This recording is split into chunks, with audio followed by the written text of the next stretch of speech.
তৃণমূল নেতা ও তৃণমূল কর্মীকে বেধড়ক মারধর বিজেপি কর্মী সমর্থকের যে ছবি আপনারা দেখতে পাচ্ছেন, ভাইরাল ভিডিও ছড়ানোর অভিযোগে তৃণমূল নেতা দিলীপ মল্লিকের বিরুদ্ধে একটি বাড়িতে ছিলেন তৃণমূল নেতা দিলীপ মল্লিক ও সন্দেশখালীর বিধায়ক সুকুমার মাহাতো।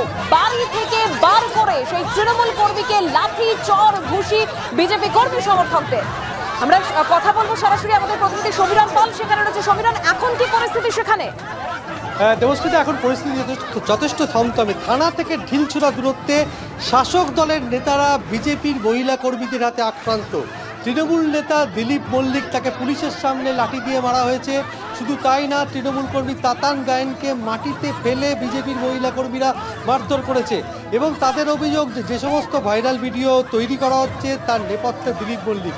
আমরা এই মুহূর্তে দিলীপ মল্লিকের এই বাড়ির সামনে রয়েছি। সেখানে প্রথমে যখন বাড়িতে ঢোকেন মহিলা বিজেপি কর্মীরা, তখন আপনাকে মোবাইল কেড়ে নেওয়া হয়। কি ওনারা আসছিল ওখান থেকে সব দলবল নিয়ে মারার জন্য।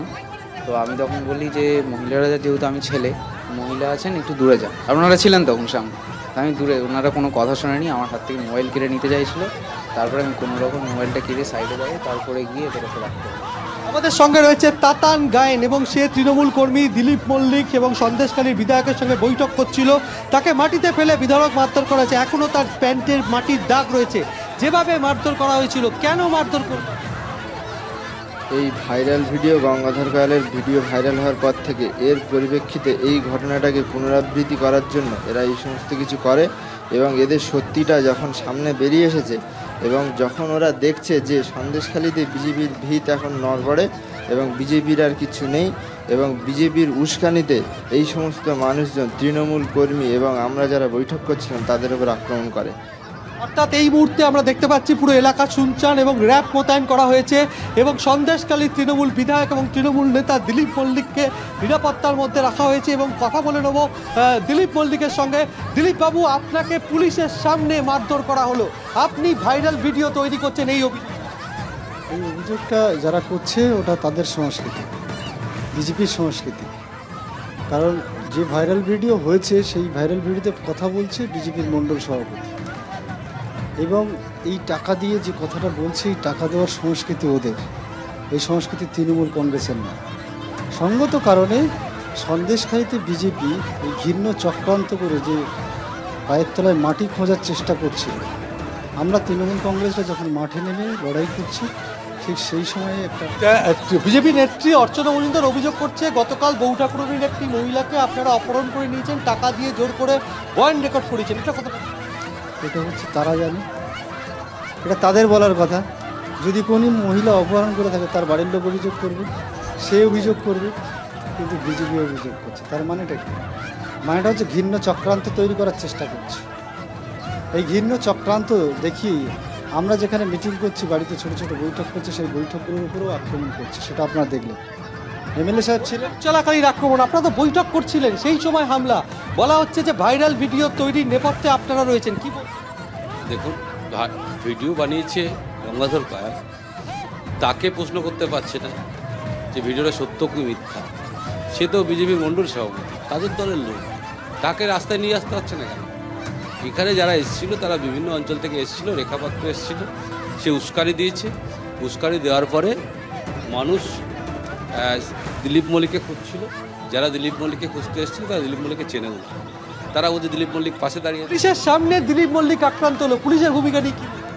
দেখুন, আজকে নির্বাচন কমিশনের কাছে আমরা জানাবো যে আজকে নিরপেক্ষ পুলিশ থাকবে।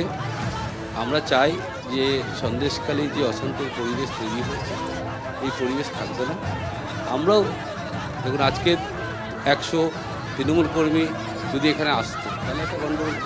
থানা থেকে ঢিলছোড়া দূরত্বে আপনারা আক্রান্ত হলেন, সেখানে পুলিশ আসতে অনেকটাই দেরি করলো। দেখুন, পুলিশি অভিযান চলছে, ওদের একটা পুলিশ, ওরা একটা ডেপুটেশন করছে, সেখানে ব্যারিকেড আছে, পুলিশ সেই ব্যারিকেডের মধ্যে ছিল এবং পরবর্তী যখন আমরা ফোন করি তখন পুলিশ চলে আসে। কিন্তু ওরা সেইভাবে বুঝতেও পারেনি, কারণ এরা সব বাইরের থেকে এসছে, সন্দেশখালীর উপর সন্দেশখালীর নেই। কাল অভিযোগ করা হচ্ছে যে দিলীপ মল্লিকরা একজনকে তুলে নিয়ে গিয়ে বয়ান রেকর্ড করেছেন তাকে মিথ্যে বয়ান দেওয়ার জন্য।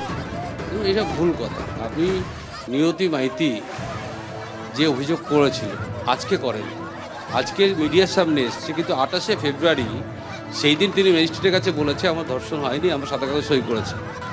এবং আমরা দিলীপ মল্লিক তখন বাইরে ছিল, তখন দিলীপ মল্লিক এলাকায় ছিল না, তাহলে দিলীপ মল্লিকের দোষটা কোথায়? পরপর ভিডিও ভাইরাল হচ্ছে, গতকাল একটা ভিডিও ভাইরাল। দিলীপ মল্লিক আসলে সংগঠনটা ভালো করছে বলে ওদের চক্ষুশূল হচ্ছে, ওরা ভাবছে যে সন্দেশখালী ওদের তো কোনো জায়গা নেই, তাই জায়গা তৈরি করার চেষ্টা করছে। এবং ভিডিও ভাইরাল মানুষকে 2000 টাকা দিয়ে তখন মিথ্যে প্রচার করিয়েছে, মিথ্যে বলেছিল ধর্ষণের কেস, তাই মানুষ আজকে তার সত্যিটা মুখ খুলছে। একদিন তো একদিন খুলবে সত্যি আসে। আজকে নিয়তিবাদী 28শে, আজকে নয় 28শে ফেব্রুয়ারি, আর এটা মের 9 তারিখ 8 তারিখে মনে হচ্ছে তিনি মিডিয়ার সামনে বলেছেন। 28শে ফেব্রুয়ারি সত্যটা বলে এসেছে ম্যাজিস্ট্রেটের কাছে, আপনারা ম্যাজিস্ট্রেটের রিপোর্ট তুলতে পারেন। অর্থাৎ এই মুহূর্তে যথেষ্ট শুনশান গোটা এলাকা, এবং বিধায়ক রয়েছেন এবং দিলীপ মল্লিক রয়েছে, পুলিশি প্রহরায় তাদেরকে বের করা হবে এবং যারা আন্দোলনকারী তাদেরকে সরিয়ে দেওয়া হয়েছে। রীতিমতো লাঠি, বাঁশ এবং গাছের ডাল নিয়ে এসেছিলেন মহিলারা, এবং তাদের একটাই অভিযোগ ছিল যে এই তৃণমূল নেতারা সমস্ত ভিডিও ভাইরাল করছেন এবং চক্রান্ত করছেন বিজেপির বিরুদ্ধে, যেহেতু রেখা পাত্র এখানকার প্রার্থী হয়েছে। একেবারে সমীরণ, সেই ছবি আমরা দেখতে পাচ্ছি, একদম পুলিশ মোতায়েন রয়েছে সেখানে, প্রচুর পুলিশ মোতায়েন রয়েছে। তৃণমূল বিধায়ক সুকুমার মাহাতো রয়েছেন, দিলীপ মল্লিক তিনিও সেখানে রয়েছেন, কিন্তু থানা থেকে ঢিলছোড়া দূরত্বে এই উত্তপ্ত পরিস্থিতি। তৃণমূল নেতা ও তৃণমূল কর্মীকে বেধড়ক মারধর করে বিজেপির কর্মী সমর্থকরা।